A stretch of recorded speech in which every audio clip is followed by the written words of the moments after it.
Halo, jumpa lagi bersama dengan saya, dengan Yanto Siringon. Teman-teman, kali ini kita akan bahas bersama-sama dengan judul persatuan dan hubungan yang rusak. Persatuan dan hubungan yang rusak. Teman-teman, persatuan kita berdasarkan pada persatuan pribadi dengan Kristus. Persatuan kita berdasarkan pada persatuan pribadi Kristus. Tetapi hubungan pribadi dengan yang lain juga mempengaruhinya. Kita dapat menemukan beberapa contoh masalah hubungan antara orang Kristen dan bagaimana menyelesaikannya dalam Alkitab atau dalam kekristenan. Memulihkan suatu persahabatan yang rusak. Kisah Para Rasul pasal yang ke-15 ayat yang ke-36 sampai dengan 39. Memulihkan suatu hubungan yang rusak, Filemon pasal 1, yaitu memulihkan persatuan yang rusak. 1 Korintus pasal yang ke-3 ayat yang ke-5 sampai dengan ayat ke-11. Pemulihan setelah suatu penghinaan. Pengampunan, Lukas pasal 6 ayat yang ke-37. Pemulihan, Matius pasal 18 ayat yang ke-15 sampai 17. Teman-teman yang saya kasih dalam nama Tuhan Yesus Kristus, teman-teman, memulihkan suatu hubungan yang rusak adalah hanya Lukas yang tinggal dengan aku.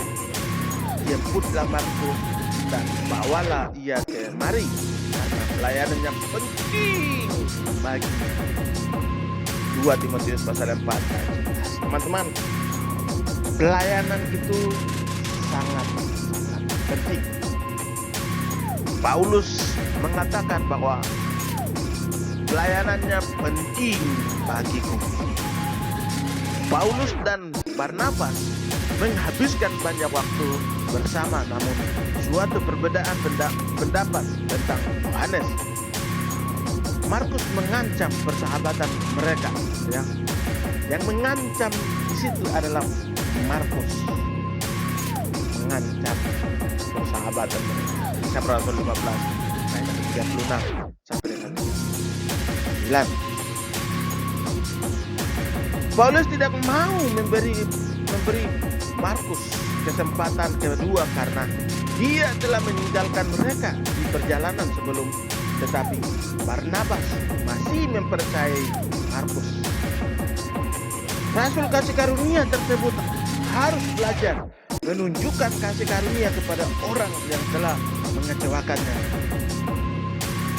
Pelayanan Paulus kemudian diperkaya oleh pelayanan Markus, dan Paulus menerima kembali bantuan.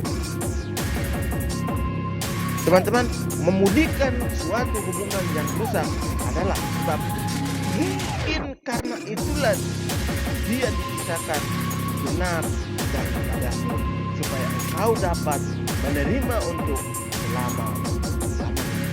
Sebab mungkin karena itulah dia dipisahkan sejenak daripadamu, supaya engkau dapat menerimanya untuk selama-lamanya.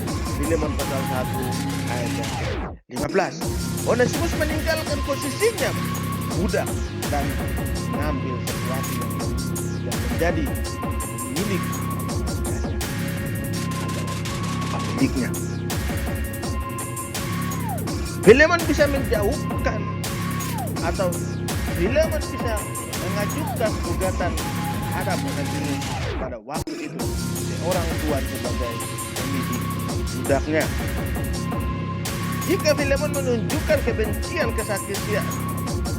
kesaksiannya sebagai pemimpin gereja di Kolose akan dirugikan. Paulus menagihi antara mereka. Dia bahkan bersedia membayar untuk apa telah dicuri oleh Onesimus. Dia memiliki keyakinan bahwa Filemon akan menunjukkan kasih sebagai seorang Kristen dan memperlakukan Onesimus sebagai saudaranya luar hubungan kerja mereka. Teman-teman, memulihkan persatuan yang rusak adalah dan ada rupa-rupa pelayanan tetapi satu Tuhan. Ada rupa-rupa pelayanan, ada berbeda-berbeda pelayanan, tetapi semua untuk satu Tuhan. Ada masalah tentang persatuan Korintus, ya. 1 Korintus pasal 1 ayat 11 sampai 12. Mereka tidak memahami bahwa Allah menggunakan para pemimpin dan pelayanan yang berbeda untuk melakukan pekerjaannya. Semuanya adalah penting bagi Allah. Dan baca nasihat Paulus kepada jemaat di Korintus, kita belajar bahwa Allah memanggil kita untuk bekerja sama, bukan bersaing. Pelayanan itu tidak perlu untuk bersaing. Pelayanan itu melayani dan membawa jiwa kepada Tuhan. Sekali lagi, kita melayani Tuhan bukan untuk disaing, bukan untuk dilihat orang, bukan dilihat oleh manusia dan pelayanan dia hebat mengatakannya, tetapi pelayanan atau Allah memanggil kita itu kita membawa jiwa kepada Tuhan. Tidak ada karunia yang lebih besar atau lebih kecil, semua diberikan untuk memenuhi tujuan yang sama. Di dunia ini tidak ada karunia yang lebih besar atau lebih kecil, semua diberikan untuk memenuhi tujuan yang sama. Tuhan memberikan karunia kepada setiap manusia itu sama. Tidak ada orang yang lebih atau kurang hebat, tetapi semua dengan keterampilan yang berbeda.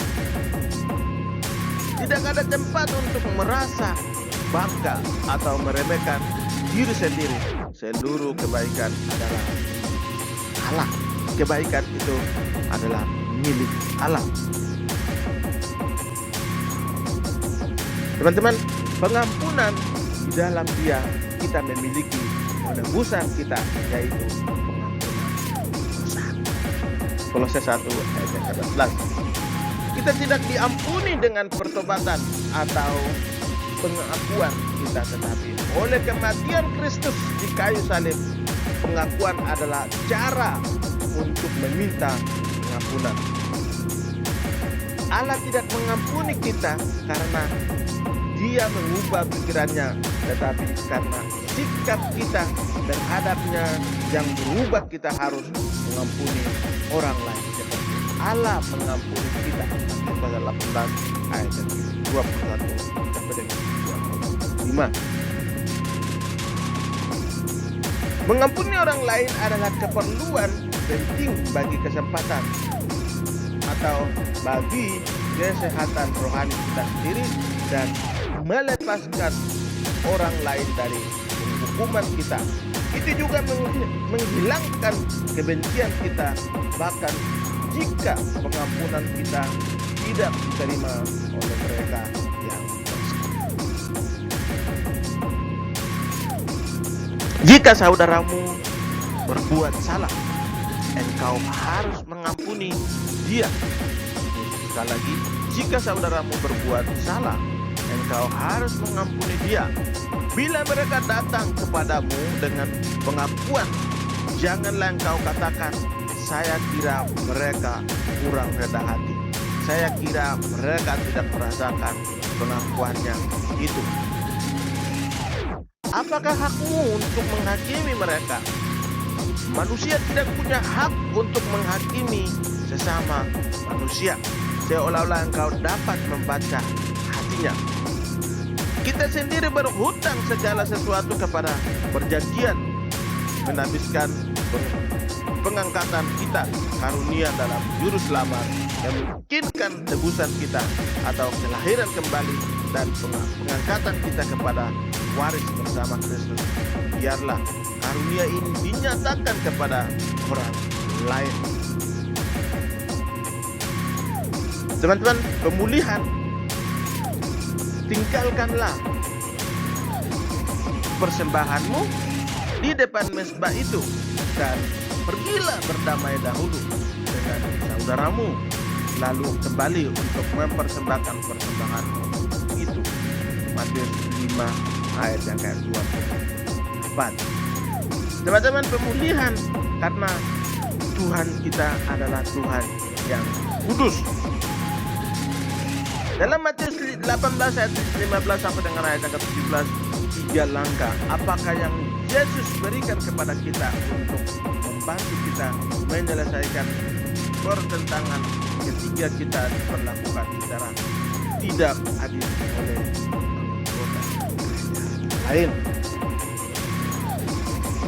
Menyelesaikan adalah perbedaan kita secara pribadi dan dengan kasih Kristen. Menyelesaikan perbedaan kita secara pribadi dan dengan kasih Kristus atau kasih Kristen. Memanggil satu-satu 2 orang yang netral untuk melakukan mediasi. Memanggil majelis gereja lokal untuk bekerja menuju perdamaian. Karena orang yang kuduslah yang akan melihat Tuhan. Ibrani 12 ayat 14. Langkah-langkah ini harus diikuti sesuai urutan untuk mencapai perdamaian dan persahabatan Tuhan.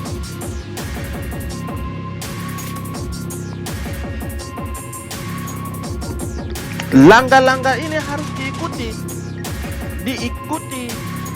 sesuai urutan ini untuk mencapai perdamaian dan persatuan. Semakin banyak orang terlibat dalam proses ini, semakin sulit untuk perdamaian tercapai.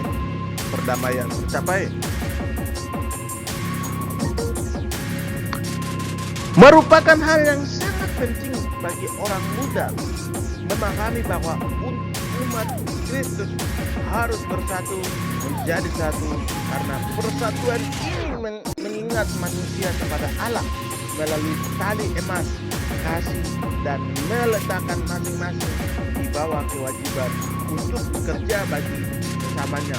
Tidak ada diinjung pemisah yang dibangun sebagai pusat yang agung harus menjatuhkan semuanya menjadi